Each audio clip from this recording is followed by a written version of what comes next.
Okay, well let's make a start on the discussion. As I said, this is Social Mobility Week, and the purpose of tonight's webinar is a bit of a deep dive, if you like, into the work of the Social Mobility Commission. Social mobility is something that I think everyone wants to see happen in the UK and elsewhere. Clearly, it's good for the individual, it's good for society, and it's something of a canary in the mine when it comes to fairness and equality, which is something that the Catholic Church has a lot to say about. Because ultimately, if we have a society in which social mobility is not possible, then that obviously speaks to underlying injustices and unfairness in society. So to join me this evening is Ryan, as I mentioned. Ryan, it's great to see you. Thank you for joining us this evening. Can you tell us something about yourself? If you weren't taking part in a Catholic Union webinar on a Wednesday evening, what would you be doing?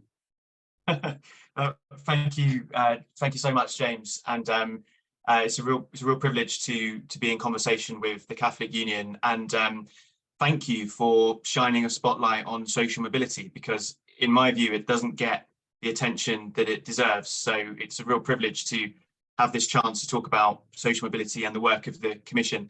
Yeah, I laughed because the truth is it's gone 7, so I would probably at this point be feeding my cat. And if she's being particularly needy, I would probably play some games. So I'd love to say that there was some profound activity that I'd be doing instead. To me, it is profound, but probably won't sound like that to others. No problem. Well, it's great that you've taken time away from your from feeding the cat. I hope the cat's not getting too hungry to be with us this evening. Now, obviously, we're talking about the Social Mobility Commission. You've been on the commission since the end of last year, I think. Could you tell us something about how you found yourself becoming a commissioner and what it's been like so far? Yeah, well, I applied to become a social mobility commissioner back in 2016, I think, or round about then. And I didn't get an interview, actually. And I think it's important to say that because I'm very aware of the sort of Instagram story, if you like. And I do careers talks from time to time. And I always think it's important to say that, you know, I applied the first time and got nowhere. And only on the second go was I successful in becoming a commissioner. But it was driven by a real passion to sort of make sure that every child or every individual has the opportunity to go as far in life as their ambition, their hard work, and their ability can take them.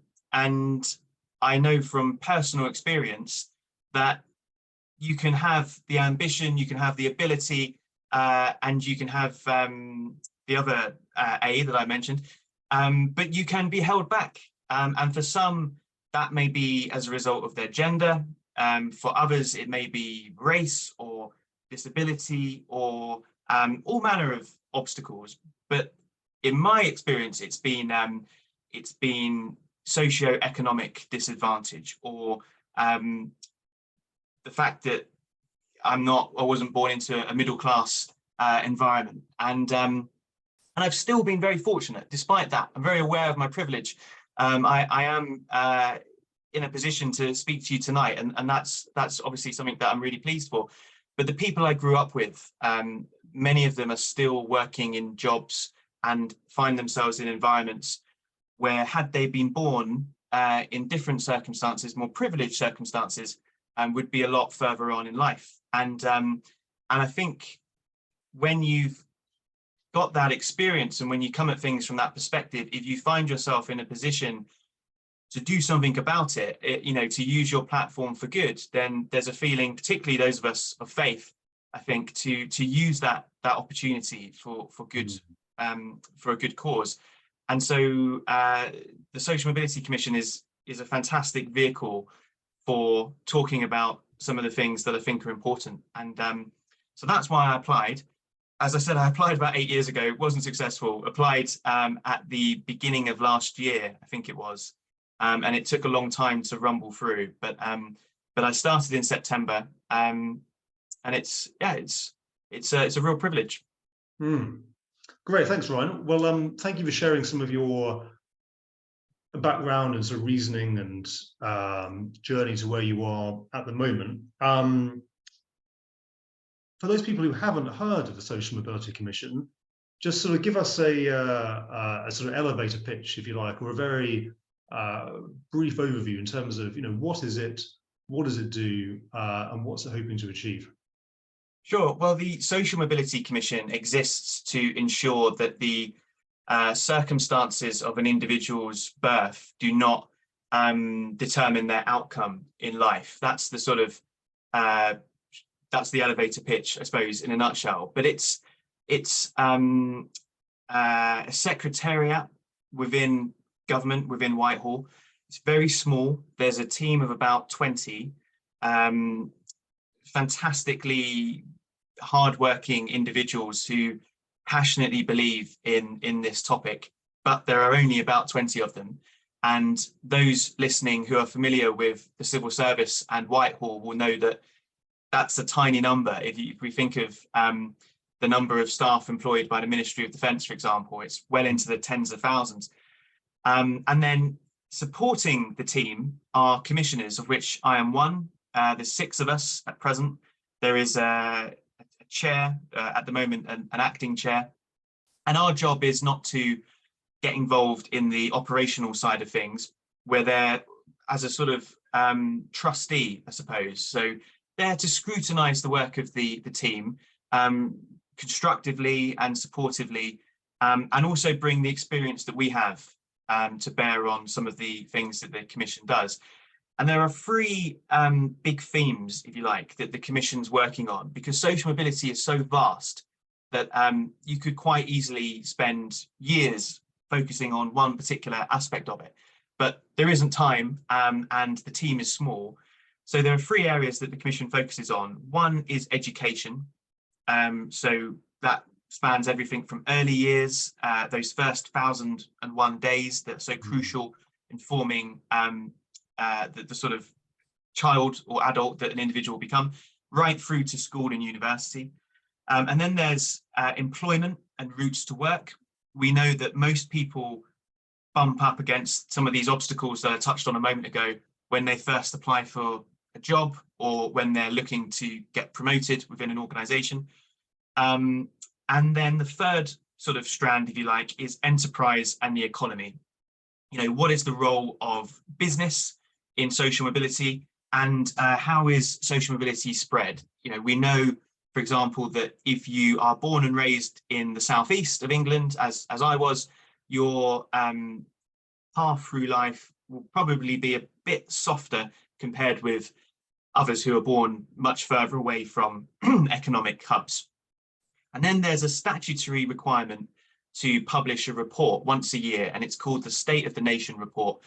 And that does what it sort of suggests. It looks at where social mobility is doing well, where the obstacles still are, and it measures progress. So that's not quite an elevator pitch, but hopefully a sufficient overview of what the Commission does. No, that was great. Thank you. Maybe it was a sort of lift or elevator in the Shard. I think you can really kind of fit that in. So you mentioned the State of the Nation reports that you produce. I mean, what is the state of the nation at the moment? I mean, where is social mobility at the moment? Good and bad. Well, it's a nuanced picture, as you would probably expect. I suppose broadly speaking, social mobility is not stationary, and I think that's really important, or static, or whatever the correct word is. So I think if you Google social mobility, you'll find articles and opinion pieces and speeches from people like me who say that we've got a problem of social mobility in this country. Talent is evenly spread, but opportunity isn't. I can't remember which former Prime Minister said that, but I think that's absolutely spot on. And I think it's right that people like myself and the other commissioners say that, because until we draw attention to a challenge or a problem, we can't get the tools and resources that we need to go about solving it. However, it's not all bad news. The UK is still a fantastic place to grow up. There are still opportunities here that don't exist in countries, in other countries. And social mobility generally since the Second World War has been on an upward trend. The sort of society that existed pre-World War II is not the society that we have today. But there's still lots and lots of work to be done. And there's still lots of challenges that still exist. And I think, and this is where I suppose this is me. So in terms of, you were talking a while ago about there being 6 commissioners. And I wonder in terms of, their backgrounds, particularly in terms of faith. So, both you and I are practicing Catholics. I'm very lucky in terms of the work that I do, working with the Catholic Union. I absolutely feel I can bring my faith to work. It is, at the heart of what we do, promoting the teachings of the church in the public sphere. But I wonder for you and maybe other commissioners, can you talk openly about faith on the commission? Is it something, I noticed there was a Westminster Hall debate in Parliament just yesterday, and in an hour-long debate, there wasn't a single mention at all of faith, never mind the Catholic Church, and bearing in mind the work that our faith schools do, and what Christianity has to say about fairness and equality. Do you feel that the commission is a secular environment, or is it a place where people can contribute from their own personal faith? I would say that it's certainly a place where commissioners can speak about faith and speak about their own faith. I'm confident that the civil service is also that sort of place as well. But I'm not a civil servant, so I couldn't say that authoritatively. In truth, because the commission focuses on the 3 areas that I mentioned, faith is perhaps on the periphery rather than at the centre of the conversations that are being had. But I think, it's probably a healthy challenge for us to sort of think about the role of faith more directly. I think one of the challenges more generally, and it's not limited to the commission, is that we live in an increasingly secular society. From my perspective, obviously, James, at the Catholic Union, you'll know more about this than I do, or may disagree. But from my perspective, I think as society, either moves away from faith or sort of is less interested, it's a challenge to bring faith into the conversation. I find this in my day job in international development. Most of our work takes place in the global south, and it always surprises me whenever I'm in Kenya or Ghana or similar. Faith is front and center of every conversation and every discussion, every meeting, in a way that it just isn't in the UK. And so I think it's a bigger challenge. It goes beyond the work of the commission, but at our next meeting, if I wanted to bring up the role of faith, I'm sure I could. Previous commissions have worked on this before. So the commission before ours, and I think maybe 2 back, published a report in 2017, which looked at the role of social mobility and how it affects young Muslims in particular, and sort of what obstacles there were relating to them. It's a really good report. It's 6 years old, so I'm not sure if the findings are as up to date, or they won't be fully up to date. So the commission is not averse to talking about faith. It's just that there's so much to do, and as always, never enough time, I think, more than anything else. That's very interesting, and I wonder whether it works both ways. In terms of the Social Mobility Commission, perhaps not talking a lot about faith, perhaps not bringing in examples from faith communities. I wonder whether the church talks enough about social mobility. People within the church get very passionate about the environment and the environmental challenges we face, about migration, and wanting to see a compassionate policy when it comes to refugees, economic fairness. But I wonder whether, for some reason, social mobility does well. I mean, it's not something that I've heard our bishops in the church, for example, speak an awful lot about.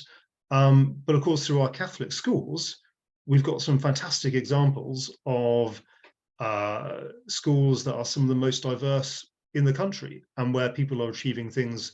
Well, hopefully they are achieving their potential, getting good grades, becoming rounded human beings through that environment. So I wonder, do you think there are lessons for both?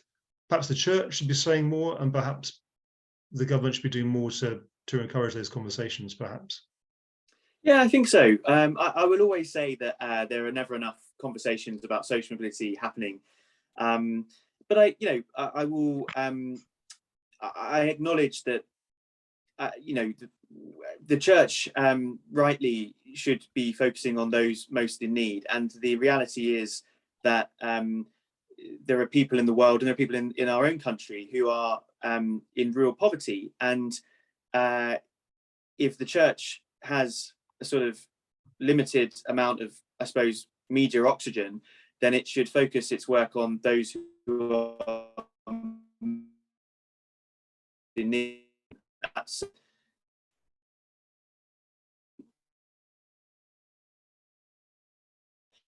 But as well, that there's a risk, and I've perhaps alluded to it just then, that we take a sort of approach to mobility, or we sort of think, well, we can talk about poverty or social mobility, and I don't think that's the case at all. And I think it's okay to do both.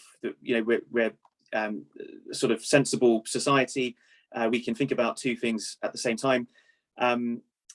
So I think there's definitely space for the church to do more than that. And I completely agree with you on the diversity of the church. I mean, I live in Hertfordshire, so most of the parishioners look like me. But if I go to mass elsewhere, it's there's dozens of countries and backgrounds all represented in church. And I think even our very own Cardinal Vincent, I'm always fascinated by people's journeys in life, and I'm pretty sure, unless I'm sure someone can correct me, but I'm pretty sure he started off from fairly humble beginnings and now finds himself in Liverpool. Yeah, that's right. So a great case of social mobility. And of course, the Holy Father, I think the first Argentinian Pope, or first or whatever, the church is great. Obviously, I'm sure there's people listening who will point out that there's lots more the church can do on diversity when it comes to gender and all of that. So I'm not claiming we've cracked it, but yeah, I do think that the church has a lot to offer, and I think as well that that's something that government could look at, and it's this is again with my personal capacity rather than official social mobility capacity. I think there's tons that the private sector and the public sector could learn from the role of faith groups, not just Catholics. It's typically the faith groups who are on the front line, running the food banks, educating children, providing support in prisons. I mean, the Catholic Union will know far more about this than I do, but I think the role of faith is so important, and certainly doesn't get anywhere near the credit that it probably deserves. That's a very thoughtful response. And actually, as you were talking, I was thinking about the book that Pope Benedict wrote, Jesus of Nazareth, which I reread bits of after his death, and particularly his comments on the disciples. And he talks about how diverse they were. You've got people from all different backgrounds in those 12 who were the initial people to follow our Lord. And as you say, thankfully, in examples like Cardinal Nichols and the Holy Father, that diversity of leadership is still being shown. But yes, there is much more much more to do in terms of promoting diversity within the church. But that's a topic for another webinar. On the theme of social mobility, we've spoken in quite sort of abstract terms this evening, and specifically about the individual. I'm quite keen to move the conversation on a little bit and talk about the benefit for social mobility to society as a whole. And I wondered, I mean, not to put you on the spot, but whether you are there any examples you can think of where better social mobility would have led to better decision making, either in government or third sector, public sector, any scenario really? Yeah, absolutely. I think the first one is in my own line of work, in international development. Research by the Social Commission, actually, not during my term as a commissioner, but in previous commissions' terms, showed that, and I'm just going to look at the statistic on my notes because I don't want to get it wrong. So 67% of staff at the former Department for International Development came from affluent backgrounds, and affluence is measured by the sort of type of school attended, parental occupations, and that's compared with 54%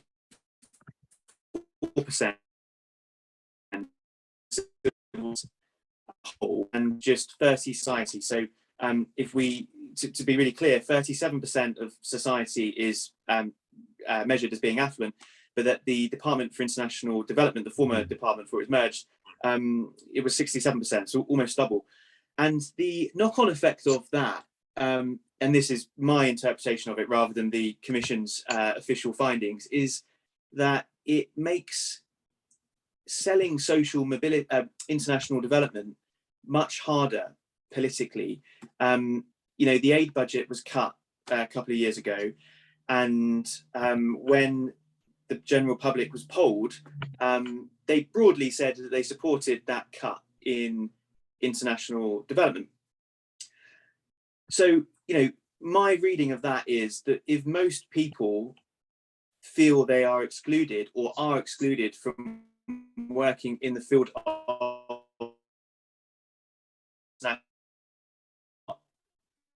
a leap of the they're less likely to support something you don't have access to or don't know anyone who works in or haven't engaged with. And the very real consequences of that are that the aid budget is unlikely to return to what it was until there's widespread public support, and there won't be while that's going on. And anecdotally, and I don't have these stats, but anecdotally, having worked in the development sector for the last 5 or 6 years, it's people typically look like me, typically sound like me. I present as middle class, but my background is very much working class. But it's an industry which is quite exclusive, and it tends to get it, and it's making a lot of the right noises, and great leaps are being made to make it more representative when it comes to gender and race and disability and sexuality and all the other protected characteristics. But when it comes to socio-economic background, there's still a very long way to go. And of course, that's the sort of smart case for having a more socially mobile international development sector. But the sort of moral case is also relevant, because if we really want to help countries in the global south, is it right that we're effectively drawing talent that we have to help countries that are in need from such a narrow section of society? I suspect not. I certainly believe not. But that's one example. But the obvious one is doctors. And another, I'm just checking I've got my stat right before I read it out, but only 6% of doctors come from a working class background. And you are 24 times more likely to become a doctor if you have a parent who's a doctor already. And last time I checked, we're short of doctors. We're short of everything at the moment, but we're short of doctors. And again, that just feels like such a loss to the medical profession. And again, that's the sort of smart case, if you like, or moral case. But the other factor is if you I can't speak for others, but when I was about 14, 15 years old, if I went to visit my GP, I found it intimidating enough. Never mind having to engage with a GP who was lovely and who was friendly and who did nothing, perfectly qualified, but who I couldn't relate to because they spoke with an accent that I hadn't heard, so on and so forth. So I'm sure there are other reasons besides sort of moral for getting people from working class back to this medical profession. But I think, I don't have, I don't want to just bore everyone with statistics, but I think I'm sure the legal profession could do more. I'd be astonished if there were more people from working class backgrounds than middle class backgrounds amongst our KCs and QCs and so on. Mm-hmm. Politics, I think politics is more representative than it was. And I don't want to, talk down the sort of progress that we've made on social mobility. But yeah, I think, or the audience won't need me to tell them that we've got more, we've had more prime ministers who've gone to Eton than we have comprehensives, I suspect, which is astonishing in 2023. So yeah, those are, I'm conscious, I don't want to talk forever, but it's a really important question and I hope I've gone some way to answering it. Yeah, no, you certainly have. And I'm just writing down a kind of list of questions here on the back of that, because there are so many different avenues to take that. On the point about politics, actually, there was somebody in the debate yesterday who said that not that long ago, there were around 100 people, around 100 MPs who class themselves as being former labourers, whereas now there are 7. You've got 7 members of parliament who've got a background as a labourer, whereas professional classes are really overrepresented. And that stat, about 67% of people in former DFID coming from affluent backgrounds. That's so stark, isn't it? When you look at the decisions these people are making. I wondered, it's not something that I've thought about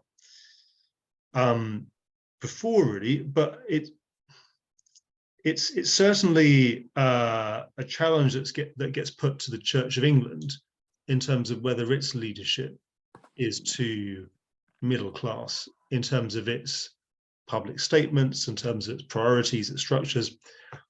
I'm going to put you on the spot in terms of asking a little bit about the Catholic Church. Whether, in terms of our leadership and the public statements we make, and whether the church feels, whether the Catholic Church feels too middle class. Is that something that you've thought about? Yeah, it is, and yeah, it absolutely is. I don't think. Well, I'm a practicing Catholic, and I worked at CAFOD, so perhaps I know more about the institution than most Catholics, but I don't claim to be an authority by any stretch. My sense is that the church is pretty good in terms of being more representative than other institutions. And I'm at pains to say as well, I think if you talk to 3 different people who are interested in social mobility, you'll get 3 different answers when it comes to this sort of thing. I don't have a problem if someone's gone to Eton, and I don't care if my parish priest has gone to Harrow or whatever, and lives a very middle class lifestyle. That's absolutely fine as far as I'm concerned. I think if everyone in society, or every priest, or every prime minister has gone to Eton, then I think something's clearly gone wrong, and we should address that. And and that's right. But the individual concerned is not to blame, and no one is to blame if their parents send them to a particular school. There's nothing wrong with that at all. I think what's important is that people understand that not everyone has had those opportunities. Others will find it a lot harder, and be determined to do their bit to support those who perhaps haven't had those opportunities. And I certainly get that sense from my own parish priest. I couldn't tell you how he was educated and what his parents did. I just couldn't. I could guess, but I could be way off. and I've never really considered it because his commitment to the poor is beyond any doubt, and his knowledge of issues like social mobility probably is superior to mine, because he, as you all know, the parish priest will meet with people from all walks of life in all sorts of circumstances. But it's a great question, and one I'll give more thought to. But my instinct is that the church is good on this, or at least far better than some of the professions that I mentioned a moment ago. Excellent, thanks, Ryan. Do use the chat function and the Q&A to leave comments, to ask questions. Is the church too middle class? Are we better or worse than the Church of England in terms of social mobility and diversity? Are there any lessons from elsewhere, or any practical steps that have been done perhaps in your parish or at a diocesan level that perhaps we could use as case studies to improve social mobility within our own parishes before talking about it at a national level? Right, I want to go back to what you were saying earlier on about politics and decision makers in Whitehall coming from a certain background. Is something that we at the Catholic Union have been reflecting on quite recently with the budget last week. Excuse me, and the Chancellor's announcement on childcare, which for some parents has been extremely welcomed. But other people have kind of raised a question mark over it, and have said, well, actually, is this making children seem a burden that the state needs to help with? And I mean, from my experience of the Treasury, I mean, officials and policy teams there were largely drawn from middle classes. Is there a worry, you think, that where you don't get diversity in terms of these roles in the civil service and in politics, you do get a sort of consensus of ideas and a sort of middle class liberalism wins out in some of this decision making? I mean, is that basically? I mean, do you need to come from a particular background in order to speak and to represent people from that constituency, or actually can anyone weigh different ideas and values and go, objectively, this is the best thing to do at this particular time? I mean, what do you think about that? Yeah, I think it's a really important question. I think anyone who is well informed, who acknowledges that they may come at a question from a certain angle based on the bias that we all have, based on our sort of circumstances. I think anyone who's mindful of those things can talk about things like this and can weigh in on those debates. I think just because someone has been raised in a very privileged setting, it doesn't mean for a second that they can't speak about people who are struggling, assuming they know what they're talking about, and anyone can go and inform their views and do that. I think it's a problem when people are making decisions about things that they don't know anything about. But I would assume that those officials and those ministers and parliamentarians, by nature of the work that they do, are probably more informed about some of these issues than I am, or than others. But at the same time, that's I think we have to be realistic. And if 15 men are making a decision about childcare, again, as I mentioned, something's clearly gone wrong.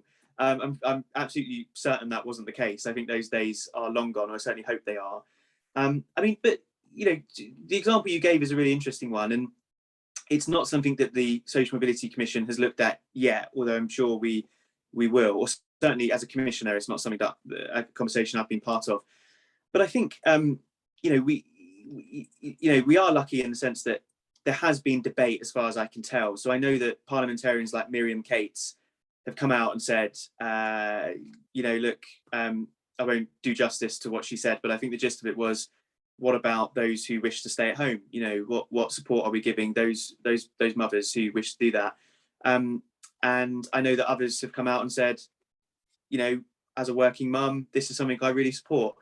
So it's a tricky one, but I wouldn't want anyone to think that just because they don't come from a certain background, they aren't qualified to speak. I think that would be, you know, social mobility doesn't work if we just replace one group of people for another. I mean, that's certainly not what I want. Yeah, thanks, Ryan. That's a very interesting answer. Now, obviously, we can't have a discussion on social mobility without talking about grammar schools. And I've seen one question come in about this. Interesting one. Yeah, 40 years or so since the move from grammar schools to comprehensive education. What's the difference been? I mean, I know from, you know, to declare my own interest, my mum was born and brought up in the northeast of England, went to a grammar school, and she always, you know, swears that was her leg up, in her words, that enabled her to go on to university and then actually into the civil service, hopefully to improve some of that decision making that we were talking about. But the flip side of that was that, you know, for people who didn't get into the grammar school, you know, life chances were rather restricted. So is that something that you, I mean, at a personal level, have a view on, and is it something that the Social Mobility Commission is cited on? Yeah, so I'll answer from a personal perspective rather than the official commission line, because I mean, I imagine they broadly align, but I'm not 100% confident. So rather than get it wrong, I'll talk from a personal perspective. So I have great sympathy with this question, huge sympathy. I went to a comprehensive school which was officially in special measures a couple of years after I left, according to Ofsted, but it was a grim experience, and I'm pretty sure had Ofsted come a couple of years before, it would have been in special measures then. I wouldn't wish it on the children of my worst enemy. I had a really grim time, and so if someone in a similar position looks at the school that is on offer for their children and concludes that they wish to send them to a grammar school, I have tremendous sympathy for that. And I think if local communities want a grammar school, that should be something that they can look at and explore. But all my research and all the conversations I've had around the subject suggest that actually, from a social mobility perspective, grammar schools don't offer the silver bullet that they're often made out to. And I think in years gone past, in the example of your mum, James, they may have done. And we've all heard stories of people that have been successful, who've gone to a grammar school and changed their stars. And I think that's wonderful. And I'm not dismissing those for a moment. But right now, if we were to build grammar schools, the evidence suggests that they wouldn't lead to social mobility on the scale that we need. And there are all sorts of reasons for that. I mean, the obvious one is grammar schools, you know, middle-class parents can afford to move into catchment areas where grammar schools exist in a way that poorer parents or less affluent parents just can't. You know, they can't up sticks and move to a leafy town in Hertfordshire and get their children into the catchment area for school. And I know grammar schools, it's 11 plus and so on, and it's more selective. But again, if tutoring is required, again, it's no great leap to conclude that parents with the means will be able to pay for those tutors in a way that my parents, you know, a din lady and a junior gardener just couldn't for a moment afford. So I have great sympathy for the question. I'm just not convinced. If someone can produce evidence which would say that grammar schools would completely improve social mobility, then tomorrow morning I'd write a letter and, you know, to the Telegraph or whatever, or I'd go into the commission, I'd say we need to do this, but I've yet to see that evidence, and so I'm skeptical. Fair enough. And thank you for sharing again your own personal experience. I mean, it sounds like often it works one of two ways. If people have a really good experience in education, that motivates them to go. But equally, if people have kind of succeeded against the odds of their upbringing, that can also motivate people to really, want to improve the quality of education and life chances for others. We've had a question here, developing our conversation about the lower socioeconomic groups of people in international development and why that might be the case. A very interesting question about whether it's easier to pursue some careers than others. So, for example, things like law and accountancy, where there's quite clearly those are sort of very competitive professions, but there is a well-trodden path in terms of, getting a traineeship and working way up the ladder in things like international development and politics, and you could probably also put journalism into that mix, where there's much more of a risk involved. I wonder whether you thought that might be a factor in terms of putting people off. And actually, if that is the case, what can be done? I mean, things like unpaid internships is a classic example of helping people in. Do we simply get rid of those, or how do we improve social mobility in areas like international development, politics, and journalism? Yeah, I think there are lots of obstacles. These are the obstacles that I've seen. I think unpaid internships are a problem in most professions. I mean, I've done unpaid internships and they've helped me a great deal. So I'm not for a second suggesting that they can't be used for good. But the reality is, if you're sort of sixth former in Oldham, how on earth are you going to pay for your train fare down to London, where most NGOs are based, and lots of professions are based?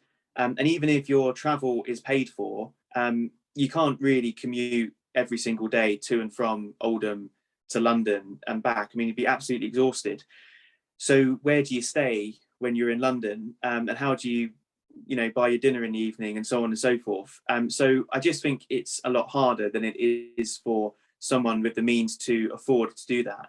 And this is one of the reasons why social mobility, it's so important to look at it from a geographic angle too, because someone who is of less means but who lives in Camden Town is going to find it a lot easier than the 16-year-old or 18-year-old in Oldham, for example. So there's that. I also think there's the power of networks is really important too. And when I gave you the statistic earlier about GPs and the fact that you're more likely to become a GP, you're 24 times more likely to become a GP if one of your parents is a GP. I think that applies too. I mean, when I was growing up, I didn't know any lawyers, any politicians, any doctors, anyone who worked in international development. So it never occurred to me to think that those were realistic possibilities. I also think education's a factor too. I think, if you go to a poorly performing comprehensive and you come out with 2 GCSEs, will you have the confidence to look at a profession that no one does and think, yeah, I could do that? You might, if you're blessed with extraordinary self-confidence, but I suspect that the average 17, 18-year-old isn't. And then I think there are unnecessary barriers which certain professions put up, and international development is guilty of this too. I don't know if it's most, but lots of people have master's degrees or have studied international development or international affairs or international politics or something like that. And again, I think if you are 17, 18 years old and you're thinking of going to university and you think, right, I'm going to get thousands of pounds into debt, I really need to make sure I get a job at the end of it to make it worthwhile.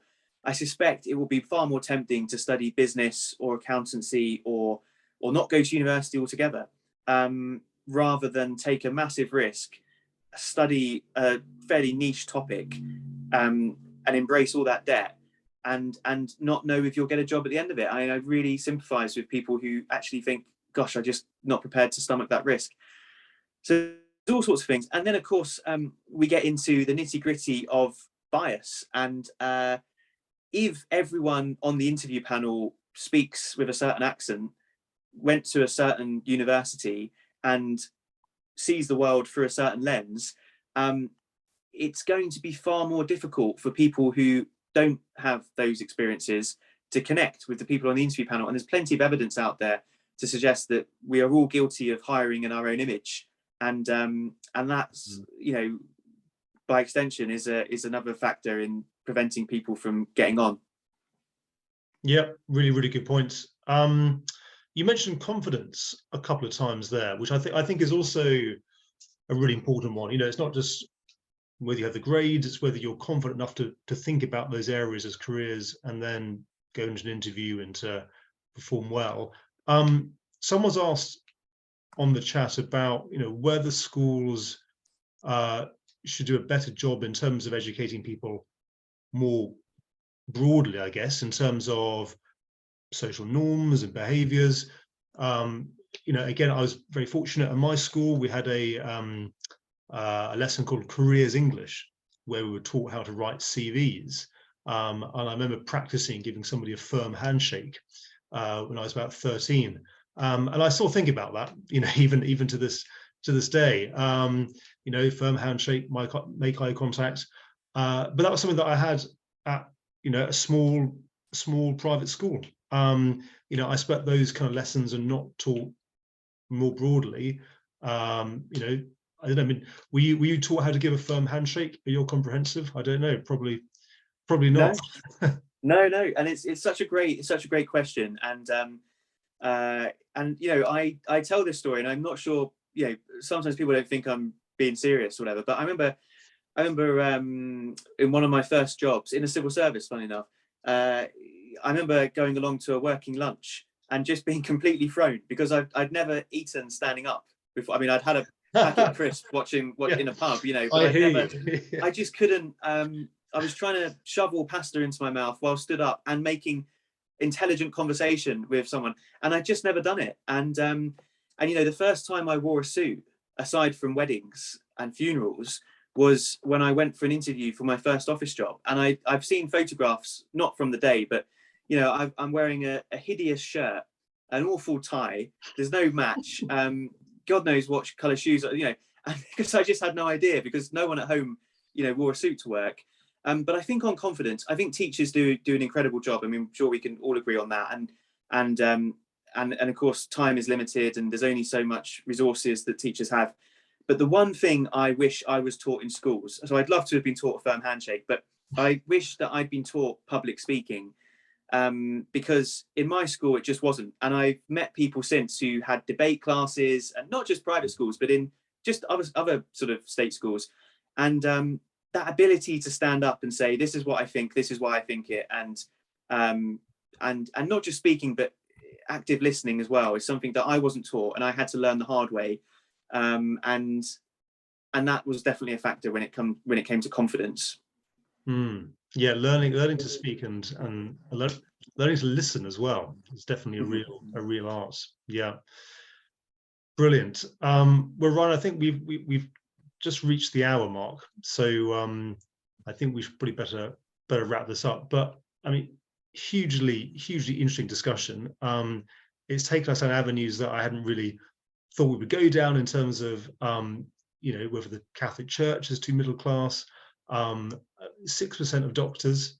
Was it stuff like that 6% of doctors came from poor households? Is that right? Yeah, just 6%. Yeah. Wow. I mean, goodness me. So it's something that I think the church should get better at talking about, taking a view on, bringing its own experience in terms of what's working well in our Catholic schools, and maybe we can help, you know, open up some of those conversations in government and with ministers. Because ultimately, if we're in a society where people's background determines their outcomes, then clearly we haven't got a fair society, and that's not good for the individual, you know, with our God-given freedoms and gifts, and it's not good for society as a whole in terms of decision making and, you know, forming a collective society. So plenty of food for thought. Ryan, thank you ever so much, and, you know, God bless for the work you're doing on that commission. You know, you being there, I'm sure, was helping to bring faith into these discussions. So thank you very much, and thanks also to everyone who joined the conversation this evening. I'm sorry that we had multiple internet issues, such as the way with these things. But I hope you found it helpful, and please do sign up to the Catholic Union's weekly briefing, which you can find on our website if you haven't done already, and that will provide you with a weekly update of our work and future events as well, in-person events and webinars. So we look forward to seeing you at future events. Ryan, many thanks once again, and thanks everyone for taking part. Good night and God bless. Thank you.